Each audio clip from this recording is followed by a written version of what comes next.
ఈ యొక్క ప్రత్యేకమైన దినములో, ఈ ప్రత్యేకమైన సమయమునందు నీ జీవితంలో నీకు తెలియకుండానే నువ్వు కలిగి ఉన్న తిరుగుబాటును బట్టి దేవుడేమీ వేదన పడడం లేదు.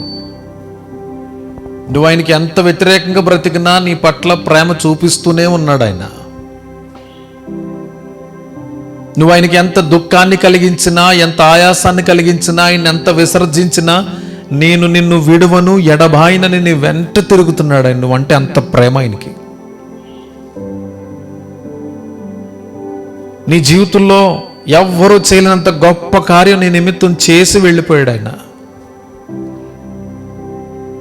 నీకోసం నీ కన్న తండ్రి, నీ కన్న తల్లి, నీ తోడబుట్టిన వారు ఎవరు కూడా నీకోసం ప్రాణం పెట్టలేదు, పెట్టలేరు. ఎవరి వల్ల, ఎవరి తరం కాదది.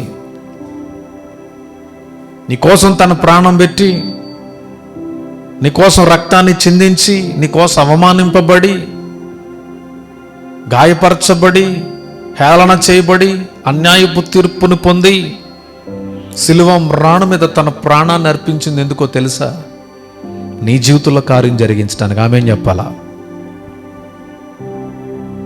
ఆయన రక్తాన్ని చిందించింది ఎందుకో తెలుసా?